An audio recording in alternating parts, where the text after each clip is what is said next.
coisa para mim. Deus é independente ou não? Olha, Deus é fiel. Não, Deus é independente. Não, de jeito nenhum. Eu não te peguei nessa, né? É nóis, mano. Olha, eu tenho certeza que Deus é São Paulino, viu, mano? Eu não aguento quando eu vou na missa, você fica com essa onda de que Deus é fiel. Ô padre, não faz isso comigo, não. Eu não posso. Eu quero ir lá todo mudar. domingo, pô. Que coisa. Não faz isso, não. Tenho certeza que ele é independente, hein? São Paulo brigou muito com ele. É? Então, ele não ele tem é mais muitas fiel relações. Do que independente. É mais fiel. Tá certo, é muito bom. Falando aqui de uma missa, de um padre, é quase que inevitável. A gente passou recentemente por uma pandemia, Sim. Né?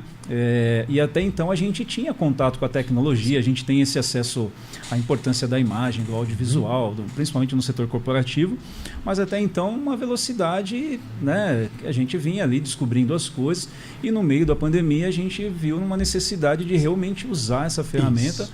E alguns programas que eu percebi, as igrejas sofreram muito, né? Como que você ia fazer a missa e essas coisas. Você foi adepto a fazer lives ou fazer sem ninguém na igreja? Você chegou a fazer? Você utilizou essa prática? Porque assim, além de tudo, eu sou professor universitário.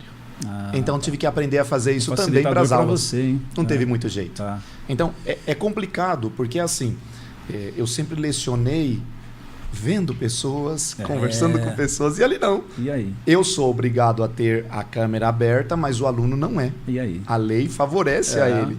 Então você vai falando. Então a gente teve que aprender um novo jeito. Na igreja que eu estou, a Santíssima Virgem, ela já estava num processo muito anterior. Tá. Porque já dois padres anteriores a mim, que é o Frei Sebastião, lá nos anos 70 ele começou a montar rádios. Então, sempre foi alguma coisa já para a tecnologia da época. Ele chegou a ter canais de TV no Mato Grosso, tem rádios AM, tem rádios OM, tem rádios FM. Caramba. Então, tudo isso ele foi criando. E a paróquia em si já tinha migrado para a internet. Quando ela tinha migrado para a internet, ela só teve que se adaptar mais fácil. Tanto é que ainda hoje as missas da Santíssima são as mais vistas da região. Muito legal. Eu acho que houve essa preocupação, né? Eu vou falar com ninguém aqui. Sim. Praticamente, ao mesmo tempo houve um conflito do bem, vamos dizer assim, porque o alcance que vocês poderiam ter, ou que vocês têm, sim, com a internet, pessoas possibilitadas de ir na missa naquele dia, sim, ou pessoas que te conhecem e tem uma indicação, a missa daquele padre bom que está te assistindo de qualquer outro estado ou qualquer lugar no mundo. Do mundo. Eu tenho paroquianos nos outros países. Muito bom, né, padre? Sim, é legal. E o próprio evangelizar da sim, coisa, né? Também, né? Você poder falar com multidões, isso é viável? Não presencial então, acontece? Nem todos nós estamos preparados para isso. Então eu sou bem comunicativo, eu tenho uma boa saída nisso tudo, mas para alguns padres foi muito complicado e está sendo ainda muito complicado. Eu sempre gosto assim do solto, né, do bate-papo, as perguntas vão se desenrolando, a conversa vai desenrolando, mas eu preparo um pouco aqui uma pauta, se caso enrolar um pouquinho, a gente travar um pouquinho, a gente tem um assunto para puxar. Mas eu confesso que foi uma das mais difíceis para mim, né, porque tem várias frentes que eu poderia seguir uma linha, né, de raciocínio, ou te provocar um pouco para que pudesse despertar a ideia das pessoas, né? A ideia é simplesmente bater um papo e trazer realmente essa experiência com a fé, com sim, Deus, na visão católica e que há um respeito mútuo, tenho certeza, por todas as religiões, né? E eu queria te perguntar assim, qual é o verdadeiro sentido da vida, cara? O verdadeiro sentido da vida é encontrar equilíbrio, porque o equilíbrio traz felicidade. Então, como eu creio, nós viemos a esta terra para aprendermos a conviver. E para aprendermos a conviver, precisamos encontrar os diferentes. Então, por isso, já faz parte do sonho de Deus que nós tenhamos ideias diferentes, corpos diferentes, tudo diferente. Por quê? Porque o diferente complementa o outro. Então, se eu aprendo tudo isso aqui, na pós-vida, aquilo que é o depois daqui, eu tenho plenitude daquilo que eu aprendi, daquilo que eu vivi. Eu não sei como é o pós-vida, mas o que eu posso acreditar do pós-vida é exatamente isso. É o momento de colher aquilo que eu plantei aqui. E se eu plantei coisas boas, se eu criei bons relacionamentos, isso vai me conduzir para algo muito maior.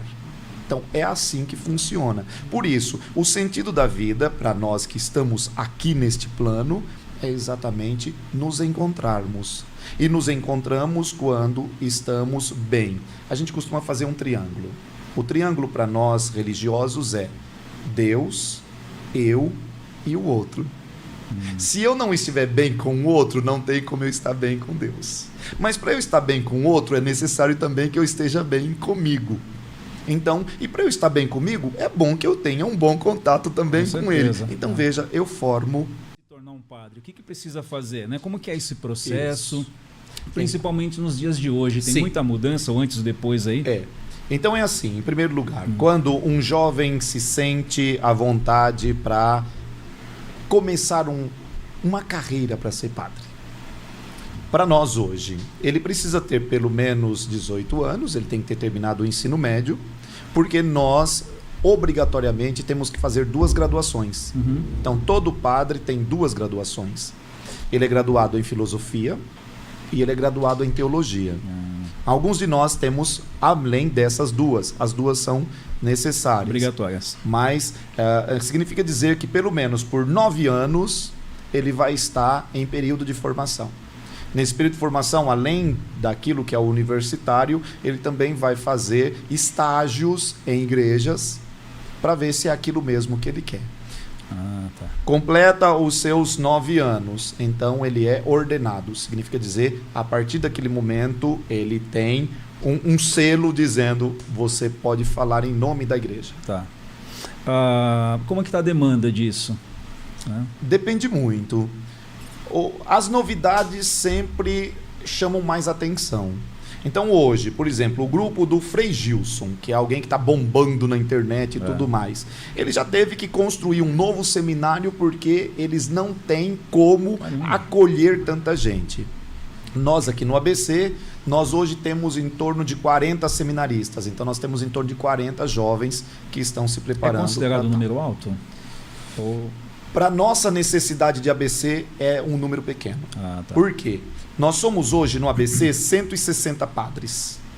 Se nós quiséssemos deixar o ABC, vamos dizer assim, suprido mesmo de padres, precisaria de pelo menos 300. 300. A diferença é grande. Então significa que hoje nós estamos trabalhando além daquilo que é a nossa capacidade. Temos um rito que só acontece em dia de que alguém está se tornando padre, que é assim.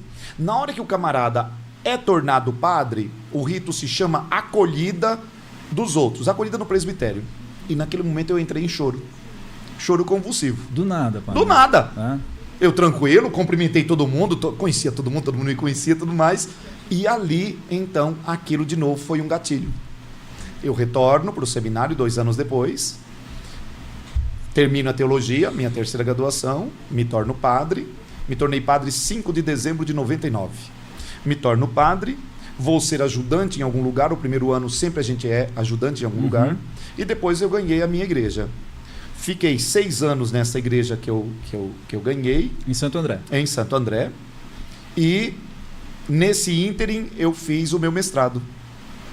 E aí eu disse que eu queria fazer o doutorado. Mas eu não queria mais fazer o doutorado no Brasil. Então eu escolhi fazer o doutorado em Israel. E tive que dar explicações por que eu queria ir para Israel, porque eles queriam que eu fosse para Roma. Eles quem? A chefia. A chefia de uma igreja é um bispo. E ele tem o seu conselho.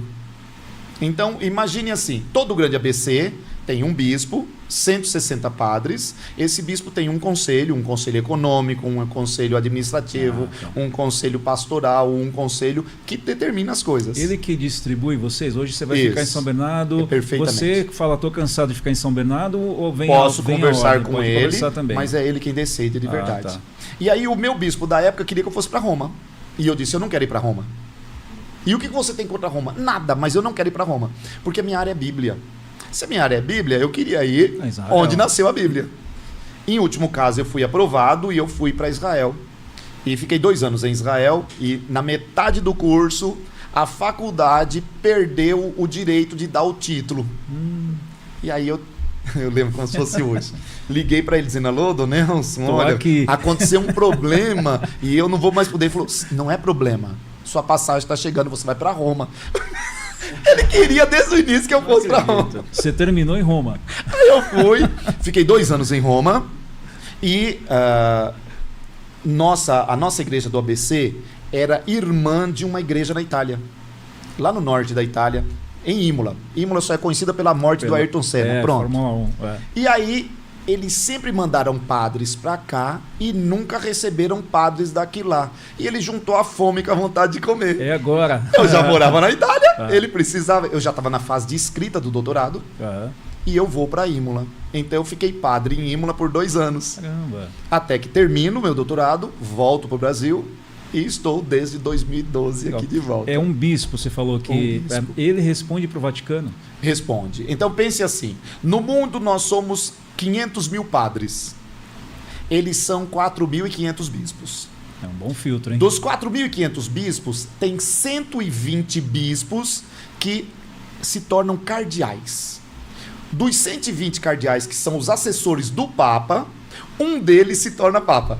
Então você tem um Papa, 120 cardeais, 4.500 bispos, 500 mil padres. É isso que é a hierarquia da igreja. O que desperta para eu fazer o bem é a própria vida. Então pronto, a vida se tornou o seu gatilho.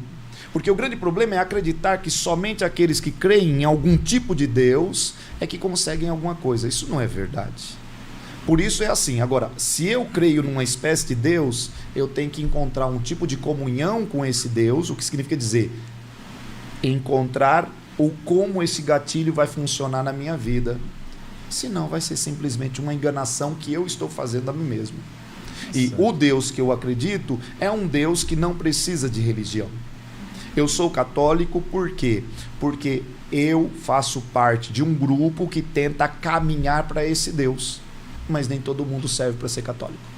E esse Deus não é Deus somente para aqueles que são católicos. Então eu poderia mudar? Eu não sei se eu me adaptaria a outro. É uma questão de adaptação, mas o rumo era o mesmo. É onde eu me encontro bem. E me fala uma coisa, a gente sempre comenta que dessa vida não se leva nada, a gente fala muito sobre isso. Leva. Alguns falam leva, assim. Viu? Então, eu aprendi isso e não faz muito tempo, né? Que a gente leva quem fomos, né? Sim. Mais ou menos nesse sentido, me corrija se eu estiver errado. Mas às vezes eu me questiono. Por exemplo, um bandido sai de casa decidido a assaltar. Sim. E a chance dele cometer um assassinato é muito grande. E isso é frequente. Ele cometeu um assassinato e isso é considerado um pecado grave, mas imagina assim. E um policial, ele sai de casa fardado, com a família dele também em casa, com a missão de proteger a sociedade. A sociedade, perfeito. Mas numa situação difícil, naquele dia, ele também cometeu um assassinato. Não cometeu. Não cometeu? Não cometeu. Então aí lá vai o policial falar. Não, o policial precisa falar nesse momento. Se um policial cometer um assassinato, ele tem que ser preso e pagar por isso. Quando ele está defendendo a sociedade, ele não comete assassinato. Então, mas espiritualmente ele defende a sociedade. Ele é visto dessa forma.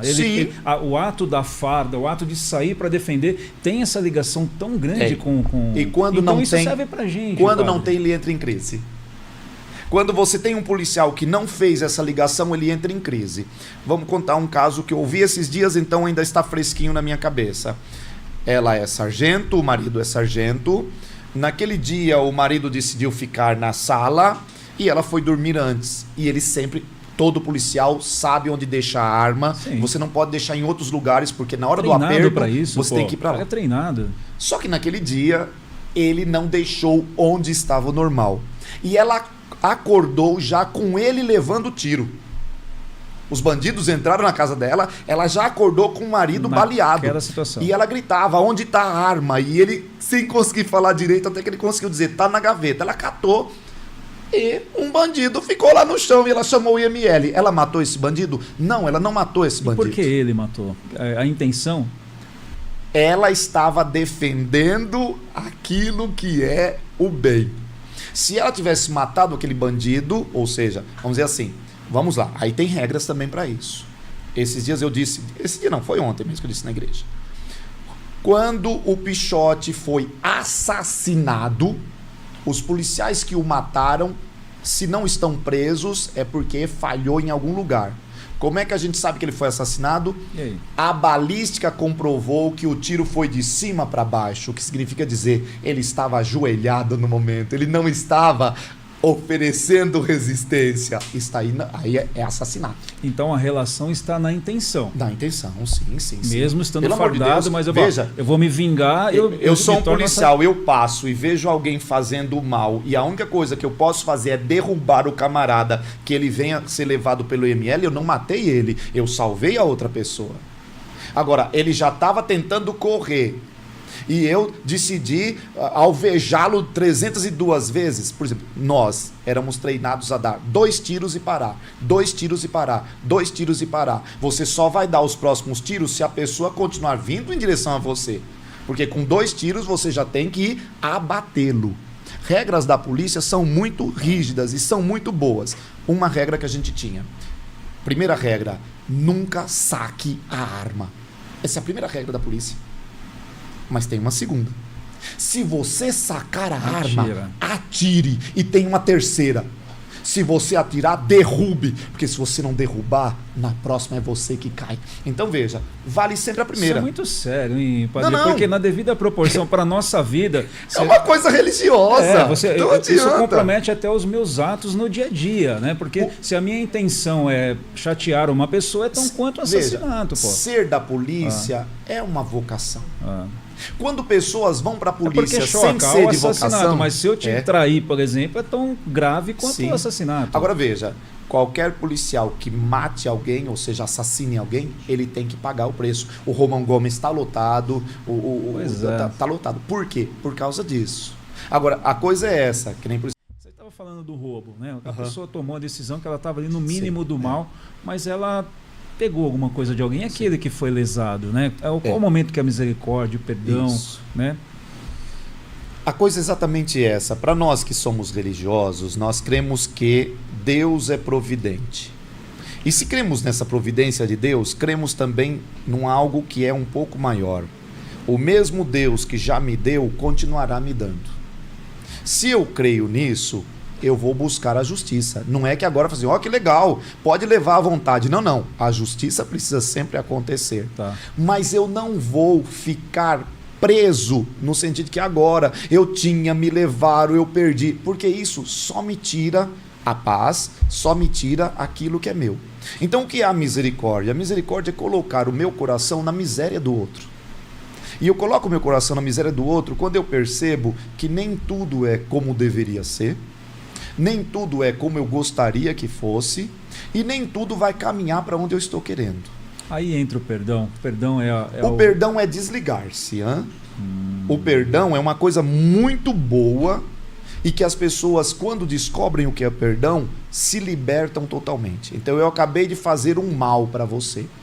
E o mal foi muito grande. Então eu criei um laço de maldade com você. Se você não cortar esse laço de maldade, você vai continuar sofrendo isso por muito tempo. Você é a vítima, não estou falando do algoz, não, estou falando da vítima. Sim. Então, quem tem direito do perdão? A vítima. O que é o perdão? Você cortou o seu laço. É que eu estou fazendo a relação com a misericórdia. Você falou misericórdia é você entrar na miséria do outro. Isso. E você vai até entender, falar, cara, agora eu entendi porque ele fez isso. Talvez o perdão não entra ali. Não, você não precisa entender. Legal, isso. Você tem que se desligar daquilo. Tá. Significa dizer, veja, se eu não me desliguei disso, eu não posso estar na mesma sala que o Fernando. O Fernando chega, eu já fico mal, pô, o Fernando tá aqui. Então significa dizer, quem está sofrendo sou eu. Exato. Quem tinha que estar sofrendo era você. Entendi. Então, eu perdoei. Significa dizer, a partir de agora, estamos como se fosse antes. Agora vamos lá. Vamos supor que você é meu amigo e o seu pecado foi romper com a minha amizade. Você fez um tipo de traição. Eu perdoo no sentido de que isso eu não vou carregar comigo. Mas eu não quero mais ser seu amigo. Acabou. Beleza. Isso é opção minha. Padre, mas eu perdoei? Perdoou. Bom. Quando é que você não perdoou? Quando você continua vivendo aquilo que aconteceu. O perdão não é escrito. Deus é amor. Em latim, Deus caritas est. Então, Deus não é caridade. Ele é esse amor. O que significa dizer? Você não presta e, no entanto, ele te dá um monte de coisa e não espera nada em troca. Impressionante. Por isso que para o cristão católico, e quando a gente não percebe isso, a gente se perde, o maior exemplo de cristão é o Papai Noel. Por quê? Ele dá presente para todo mundo. E ganha presente de quem? De ninguém. Pronto, então você acabou de descobrir o que é caridade. É isso aí. Isso é ser cristão. Esse é o amor. Muito legal. Veja, ele vai dar. Porque essa é a função dessa figura mítica do Papai Noel. É aquele que é o doador, mas ele não é um receptor. Ele é um O negativo. É isso mesmo. Ele doa para todo mundo. Muito legal. Padre, vê se você consegue explicar para mim ou falar para o nosso público o que é exatamente o catolicismo, tá?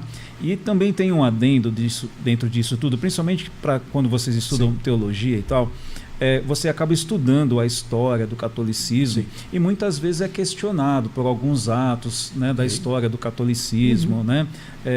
Passou por diversas situações assim. Como que é, queria que você falasse se isso existiu realmente e como é a sua decisão. Perfeito. Porque você está estudando lá a teologia, já talvez predisposto a ser padre, e você descobre que não teve momentos ali muito legais. E você continuou querendo ser padre, né? Católico, vamos dizer. Né? Então, a gente já tem um modelo na Bíblia. A Bíblia é um livro de verdade são 73 livros dentro de um livro só, que faz algo que a gente não está muito acostumado. Então você tem aquela tia véia que está dizendo o que quer, quando não quer. Quando chega uma visita, você esconde a tia véia. A Bíblia não. Ela mostra a tia véia. Ela mostra um povo que devia ser luz para as nações e está matando os outros. Pois é. Que devia ser o bem que está fazendo. Então isso para nós nos despertou para percebermos que a realidade é maior do que os sonhos. Então católico é uma palavra grega que significa universal. É mesmo. Então, nós talvez sejamos a única igreja católica de verdade. Porque nós estamos presentes no mundo inteiro. A igreja universal não é universal, ela não está presente no mundo inteiro. A igreja mundial não é mundial, ela não está presente no mundo inteiro. Mas será que ela escolheu universal por causa disso? Então porque ela sabia? Ela só traduziu. Mesmo? É mesmo. Assim como outras igrejas decidiram não usar a palavra igreja. Igreja ela é grego de novo. Eclésia. Tá. Então, como é que você traduz igreja? Assembleia. Congregação. Então, quando você tem congregação cristã no Brasil, você está dizendo igreja cristã no Brasil. Quando você tem Assembleia de Deus, você está dizendo igreja de Deus. Mas para não usar o termo que a minha igreja usa, foram traduzindo. Então, nós só nos tornamos católicos muito depois. Porque no início nós só estávamos presentes, nós os cristãos, eu digo, tá?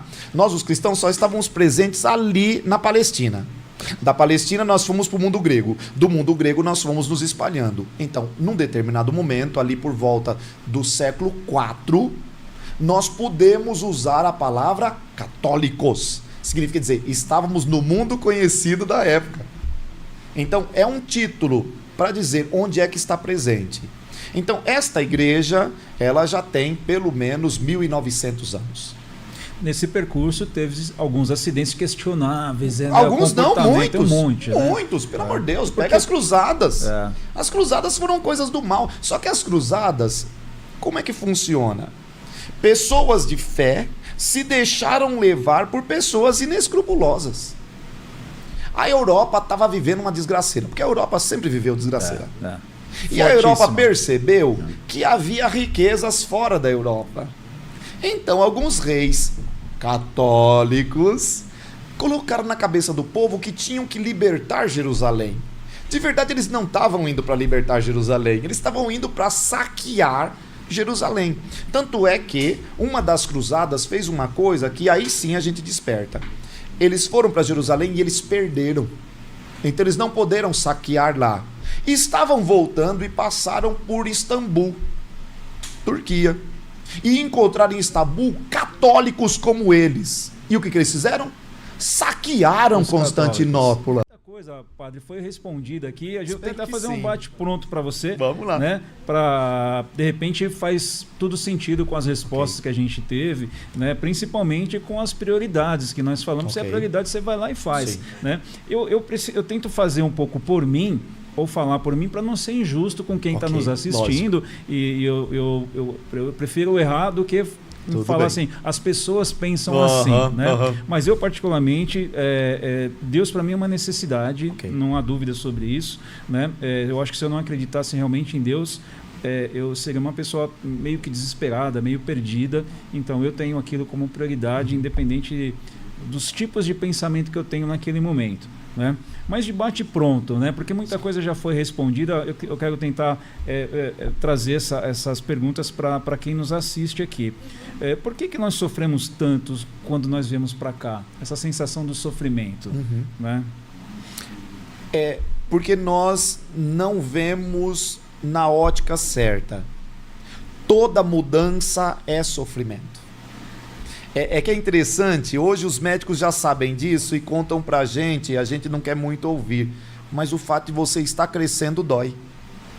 É dolorido. Por isso que provavelmente a natureza é tão sábia que nos colocou para crescermos durante a noite quando estamos dormindo. Verdade. Porque dói. Dói por quê? Dói porque você tem que mudar. Então, na Terra, nós não temos nada pronto, nós não temos nada definitivo, nós não temos nada que seja eterno. Só que nós queremos eternizar, nós queremos ter já aquilo como sendo o máximo e não funciona. Então a gente sofre. Então, mas o sofrimento também pode ser o gatilho. Ele fala, eu vou sair dessa e ele vai deixar de sofrer para fazer algo. Ok, pode. Não. Veja, os budistas para isso são muito bons. Os budistas dizem assim: o grande sofrimento do ser humano vem por causa das expectativas. Quando você tem expectativas, você já criou sofrimento na sua vida. Às vezes a gente sofre por uma coisa que nem aconteceu ainda. Sim, porque você está expectando que aquilo aconteça. Então assim, veja, eu vim para cá esperando que você me dissesse determinadas palavras. Se eu vim esperando isso e você não me disser, eu vou sofrer. E quando você me disser, porque eu estava esperando, já não vai valer muita coisa. Não consegue nem agir. É como quando a gente ganha um presente. Se você não estava esperando presente nenhum e alguém te trouxe um mimozinho, aquilo é fantástico. Mas quando você estava esperando, por mais que o presente seja bom, você sempre vai dizer assim, poderia ser melhor. Por quê? Porque você estava esperando algo. Então, há sofrimentos que são naturais, catástrofes, perdas, e há sofrimentos que nós vamos criando. E a maioria são criados por nós.